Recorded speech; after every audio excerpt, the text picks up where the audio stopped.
నమస్కారం, జీ న్యూస్కి స్వాగతం. నేను మీ సంతోష్. ఈరోజు వార్తల్లోని విశేషాలు. కోడి రామ్మూర్తి స్టేడియం పనులకు గ్రహణం వీడిందని శ్రీకాకుళం ఎమ్మెల్యే గొండు శంకర్ చెప్పారు. కూటమి అధికారంలోకి వచ్చిన వెంటనే జిల్లా నేతల చొరవతో పునః నిర్మాణ పనులకు శ్రీకారం చుట్టారు. క్రీడల్లో శ్రీకాకుళం జిల్లా కీర్తి ప్రతిష్టలు అంతర్జాతీయ స్థాయిలో ఇనుమడింపజేసిన కోడి రామ్మూర్తి స్టేడియం పాలకుల పాపానికి కనుమరుగైపోయిందని, స్టేడియంను అంతర్జాతీయ ప్రమాణాలతో పునః నిర్మించాలన్న సంకల్పంతో నాడు తెలుగుదేశం ప్రభుత్వం హయాంలో ముఖ్యమంత్రిగా చంద్రబాబు నిధులు మంజూరు చేసి పనులకు శంకుస్థాపన చేశారని ఎమ్మెల్యే గుర్తు చేశారు. అయితే తర్వాత వచ్చిన వైకాపా ప్రభుత్వం రివర్స్ టెండర్ల పేరుతో పనులు నిలుపుదల చేసి ఆ తర్వాత మొక్కుబడి పనులకే పరిమితమైందని, జిల్లాలోని క్రీడాకారులు వాకర్స్ ఇబ్బందులను దృష్టిలో పెట్టుకుని స్టేడియం పునః నిర్మాణ పనులను తిరిగి ప్రారంభించేలా చర్యలు తీసుకున్నామని అన్నారు. ఈ మేరకు శనివారం జిల్లా ఉన్నతాధికారులతో కలిసి స్టేడియం పనులను ఎమ్మెల్యే పరిశీలించారు. అసంపూర్తిగా నిలిచిపోయిన పనులను చూసి ఆయన ఆవేదన వ్యక్తం చేశారు. క్రీడాకారుల ఇబ్బందులను దృష్టిలో పెట్టుకొని స్టేడియం పునర్నిర్మాణ పనులు పూర్తి చేసేందుకు నిధులు మంజూరు విషయంలో సహకరించిన కేంద్ర మంత్రి కింజరాపు రామ్మోహన్ నాయుడు, రాష్ట్ర మంత్రి కింజరాపు అచ్చెన్నాయుడులకు ఆయన కృతజ్ఞతలు తెలిపారు. పనులను యుద్ధ ప్రాతిపదికన చేపట్టి స్టేడియంను త్వరితగతిన అందుబాటులోకి తేవాలని అధికారులను ఆదేశించారు. ఈ పరిశీలనలో క్రీడా ప్రాధికారి సంస్థ, నగర కార్పొరేషన్ అధికారులు పాల్గొన్నారు. పాతపట్నం నియోజకవర్గంలో ఉద్యోగ ఉపాధి అవకాశాలు కల్పించడమే ప్రధాన ధ్యేయంగా పనిచేస్తానని పాతపట్నం నియోజకవర్గం శాసనసభ్యులు మామిడి గోవిందరావు అన్నారు. రానున్న మెగా డిఎస్సి కొరకు పాతపట్నం మహేంద్ర జూనియర్ కళాశాలలో కీర్తిశేషులు మామిడి అప్పారావు చారిటబుల్ ట్రస్ట్ ద్వారా అత్యుత్తమ ఫ్యాకల్టీతో అధునాతన సాంకేతిక భద్రతలతో ఎంజీఆర్ ఉచిత మెగా డిఎస్సి కోచింగ్ సెంటర్ను ఈరోజు ప్రారంభించారు. ఈ కోచింగ్ సెంటర్కు విశేష స్పందన రావడంతో సుమారు 500 మంది అభ్యర్థులు హాజరయ్యారు. వీరిని ఉద్దేశించి మాట్లాడిన ఎంజీఆర్, ఎమ్మెల్యే అయినప్పటికీ గతం కంటే విస్తృతంగా సేవా కార్యక్రమాలు చేపడతానని తెలిపారు. అదేవిధంగా రానున్న డిఎస్సిలో జిల్లాలో అత్యధిక పోస్టులు పాతపట్నం నియోజకవర్గంకు రావాలని, అందుకు మీరందరూ ఈ అవకాశాన్ని సద్వినియోగం చేసుకొని అంకిత భావంతో చదవాలని ఆకాంక్షించారు. అలాగే రానున్న రోజుల్లో వలసల నివారణ కొరకు ఇండస్ట్రియల్ కారిడార్ ఏర్పాటు చేసి స్థానికంగా ఉపాధి కల్పించే విధంగా చర్యలు చేపడతారని చెప్పారు. ఈ కార్యక్రమంలో అధ్యాపకులు, సిబ్బంది తదితరులు పాల్గొన్నారు.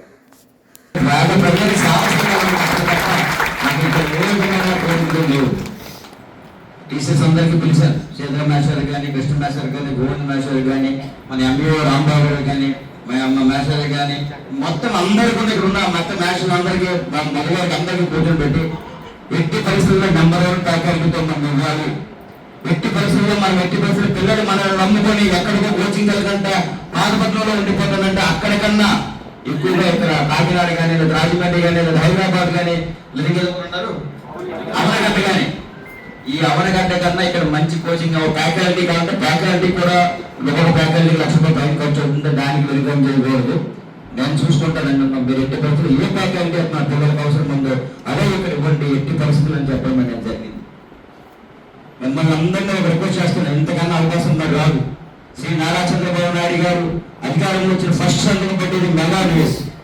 జగన్మోహన్ రెడ్డి 5 సంవత్సరాలకి జాబ్ గ్యారెంటీ, సంవత్సరం జాబ్ గ్యారెంటీ విడుదల చేస్తారని నిరుద్యోగ యువతకు అందరికీ మోసం చేస్తున్నారు. ఆయన ఫస్ట్ సంతకం మెగా న్యూస్ 15,000 కోట్లు. విజయంతో సంబంధం లేకుండా క్రీడాకారులు క్రీడా స్ఫూర్తిని చాటాలని ఎమ్మెల్యే గొండు శంకర్ పిలుపునిచ్చారు. నారాయణ శెట్టి వెంకట శ్రీనివాసులు స్మారక జిల్లా స్థాయి బ్యాడ్మింటన్ ఛాంపియన్షిప్ పోటీలను స్థానిక ఇండోర్ స్టేడియంలో ఎమ్మెల్యే గొండు శంకర్ శనివారం ప్రారంభించారు. ఈ సందర్భంగా ఆయన మాట్లాడుతూ బ్యాడ్మింటన్ అభివృద్ధికి వాసు చేసిన కృషి అభినందనీయమని అన్నారు. ఆయన స్ఫూర్తితో జిల్లా స్థాయి బ్యాడ్మింటన్ పోటీలు నిర్వహించడం శుభ పరిణామమని పేర్కొన్నారు. బాలికలు, మహిళలు, పురుషుల విభాగాల్లో నిర్వహిస్తున్న పోటీల్లో క్రీడాకారులు తమ సత్తా చాటాలని పిలుపునిచ్చారు. అనంతరం బ్యాడ్మింటన్ ఆడి పోటీలను ప్రారంభించారు. ఈ కార్యక్రమంలో నిర్వాహకులు, బ్యాడ్మింటన్ అసోసియేషన్ ప్రతినిధులు పాల్గొన్నారు. ప్రజల పక్షపాతిగా పేరు మూటగట్టుకొని నిరాడంబర జీవితం మెరసిన స్వతంత్ర సమరయోధులు దివంగత ఎమ్మెల్యే చౌదరి సత్యనారాయణ ఆశయాలు భావితరాలకు అందించేందుకు కృషి చేస్తామని మాజీ ZP chairperson Chowdary Dhanalakshmi, NGO రాష్ట్ర ప్రధాన కార్యదర్శి చౌదరి పురుషోత్తం నాయుడు, టీడీపీ పూర్వ జిల్లా అధ్యక్షుడు చౌదరి బాబ్జీ స్పష్టం చేశారు. కుశాలపురం ముఖద్వారం వద్ద శనివారం చౌతిరి సత్యనారాయణ జయంతిని పురస్కరించుకొని ఆయన విగ్రహానికి పూలమాలలు వేసి కుటుంబ సభ్యులు, కాళింగ సామాజిక వర్గ పెద్దలు, ఇతర పార్టీల నేతలు, అభిమానులు ఘనంగా జయంతిని నిర్వహించారు. ఈ సందర్భంగా స్థానిక విలేకరులతో మాట్లాడుతూ చౌదరి సత్యనారాయణ స్వాతంత్ర సమరయోధులుగా జాతిపిత మహాత్మా గాంధీతో కలిసి జైలు జీవితాన్ని అనుభవించడంతో పాటు సర్దార్ గౌతు లచ్చన్న, ఎన్జీ రంగాతో కలిసి ఉద్యమంలో ప్రధాన భూమిక పోషించారని గుర్తు చేశారు. అంతేకాకుండా రైతు సమస్యలపై అలుపెరగని పోరాటం చేయడంతో పాటు ఎస్ఎంపురం, పొంతూరు నియోజకవర్గాల నుంచి 2 పర్యాయాలుగా ఎమ్మెల్యేగా ఎన్నికై 12 సంవత్సరాలు శాసనసభ్యునిగా ప్రజా సమస్యలపై అసెంబ్లీలో గళం వినిపించారని అన్నారు. సైకిల్పై ప్రయాణిస్తూ, చాపపై నిద్రిస్తూ నిత్యం ప్రజా సమస్యలపై పరితపించే మహానాయకుడుగా జిల్లా ప్రజల గుండెల్లో చిరస్థాయిగా నిలిచారని కొనియాడారు. ఈయన ఆశయాలకు అనుగుణంగా ముందుకు సాగుతామని స్పష్టం చేశారు. ఈ కార్యక్రమంలో కుటుంబ సభ్యులు తాండ్ర అరుణ, చౌదరి రవీంద్ర, చౌదరి అవినాష్, చౌదరి సతీష్, బొడ్డేపల్లి రమేష్, తాండ్ర సునీల్, బొడ్డేపల్లి క్రాంతికుమార్, బొడ్డేపల్లి రవి, బగాది సత్యనారాయణ, బీజేపీ నాయకులు సంపతిరావు నాగేశ్వరరావు, పుణ్యపు శంకర్, కాళింగ సామాజిక వర్గ నేతలు పూజారి చెల్లయ్య, కొత్తకోట శ్రీనివాసరావు, దామోదర్రావు, బెండి శ్రీనివాసరావు, మాజీ ఎంపీటీసీ నరసింగరావు, సంపతిరావు, గణపతిరావు, నరసింగరావు, సీనియర్ పాత్రికేయులు తమ్మినేని త్రినాథరావు, కింతలి శ్రీనివాసరావు, సంపతిరావు, జగదీశ్వరరావు, గురుగుబిల్లి గోవిందరావు, కలింగ్ కోమట్ల నేత నరసింహమూర్తి, పూడివలస మాజీ సర్పంచ్ గోవిందరావు తదితరులు పాల్గొన్నారు.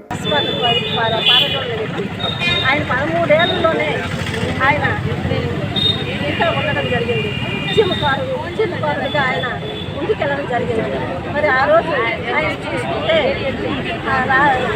గాంధీ గారు ముందుకు వచ్చేటప్పుడు ఆయనకి పెద్దలు కోట్లు చేయడం జరిగింది.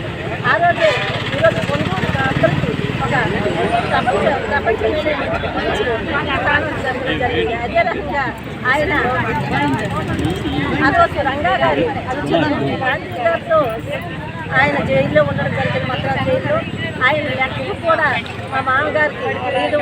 ఆ లెక్కలు కూడా మాకు అక్కడ ఇల్లు ఒక జల్లిక జల్లి కూడా జరిగింది. ఆ చెల్లికి ఇల్లు కట్టడం, ఇల్లు కట్టిన మా అత్తగారు అయితే ఉంచడం జరిగింది. ఆ లెక్కలు సేవలు చేసామంటే మా జల్లికి అవి మేము పై చేసింది జరిగింది. అయితే ఆయన తాలూగా బుద్ధులు మళ్ళెన్నో చాలా ఉన్నాయి. పార్టిసిపేట్ చేస్తూ అనేక సార్లు జైలుకి కూడా వెళ్ళడం జరిగింది. మరి ఆయన లచ్చన్న గారు అయితేనేమి, ఆచార్య రంగా గారు వీళ్ళందరితో కలిసి తిరిగి స్వాతంత్ర పోరాటంలో రాజాజీ గారితో ఆయన అనేక సార్లు జైలుకి వెళ్ళారు. అలాగే ఆయన శాసనసభ్యులుగా 2 టైమ్స్ చేస్తూ మరి ప్రజల కోసం నియోజకవర్గంలో సైకిల్ మీద తిరుగుతూ ప్రజా సమస్యలని పరిష్కరించడంలో ఆయన ఎప్పుడు కూడా ముందుండేవారు.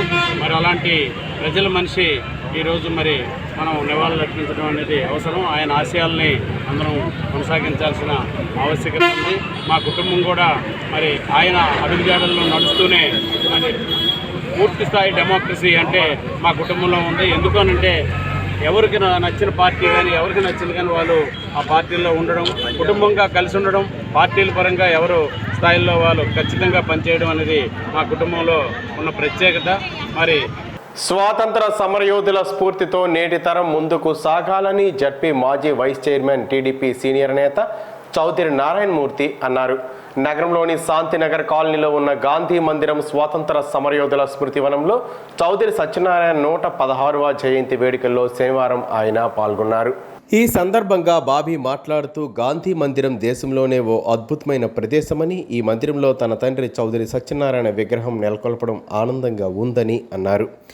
చౌదరి సత్యనారాయణమూర్తి కుమార్తె వామపక్ష నేత తాండ్ర అరుణమ్మ మాట్లాడుతూ తమ తండ్రి నుంచి పోరాటాన్ని స్ఫూర్తిగా తీసుకొని పనిచేస్తూ ఉన్నామని, విలువైన ఆస్తులను దేశం కోసం ఆయన పణంగా పెట్టినా తాము ఆనందంగానే భావిస్తూ ఉంటామని అన్నారు. స్వాతంత్ర పోరాటంలో చౌదరి సత్యనారాయణ పోషించిన పాత్రను, జీవిత విశేషాలను గాంధీ మందిర కమిటీ ప్రతినిధి కొంక్యాన వేణుగోపాల్ వివరించారు. తెలుగు పండితులు అవధాని పైడి హరనాథరావు చౌదరి సత్యనారాయణ పోరాట స్ఫూర్తిని వివరిస్తూ గేయాలను ఆలపించారు. ఈ కార్యక్రమంలో జడ్పీ మాజీ chairperson Chowdary Dhanalakshmi, NGO association రాష్ట్ర ప్రధాన కార్యదర్శి చౌదరి పురుషోత్తం నాయుడు, చౌదరి సత్యనారాయణ కుటుంబ సభ్యులు బొడ్డేపల్లి రవికుమార్, బొడ్డేపల్లి రమేష్ కుమార్, అజంతా కుమారి, చౌదరి సతీష్, చౌదరి అవినాష్, గాంధీ మందిర కమిటీ ప్రతినిధులు ఎంవీఎస్ఎస్ శాస్త్రి, ఎంఏ బొట్లు, మహబుల్లా ఖాన్, నక్క శంకర్రావు తదితరులు పాల్గొన్నారు. పోరాడినటువంటి గొప్ప వ్యక్తి. ఆయన రెవెన్యూ అధికారిగా కూడా పనిచేసి అదే రెవెన్యూ వ్యవస్థలో ఉన్నటువంటి లోటుపాట్లపై పోరాటం సాగించినటువంటి వ్యక్తి. స్వాతంత్ర సమరంలో వందల ఎకరాల భూముల్ని తాను చేసేటటువంటి ఉద్యమానికి ఈ దేశం కోసం ఉపయోగపడాలన్నటువంటి ఉద్దేశంతో ఆస్తులన్నీ హారత కర్పూరంలా అయినా కూడా తన పోరాటాన్ని వీడకుండా ముందుకు సాగినటువంటి మహనీయుడైన. మన ప్రాంతంలోనే పొందూరు ఉంది. పొందూరు సన్నకాదికి ఒక విశిష్టమైనటువంటి చరిత్ర ఉంది. అది ఎలా జాతీయ అంతర్జాతీయ స్థాయిలో గుర్తింపు వచ్చిందంటే, మహాత్మా గాంధీ పొందూరు ఖాదీ గురించి రచనలు చేయడం ద్వారా, తాను నిర్వహించినటువంటి పత్రికలో వ్యాసాలు రాయడం ద్వారా అది ప్రపంచానికి తెలిసింది.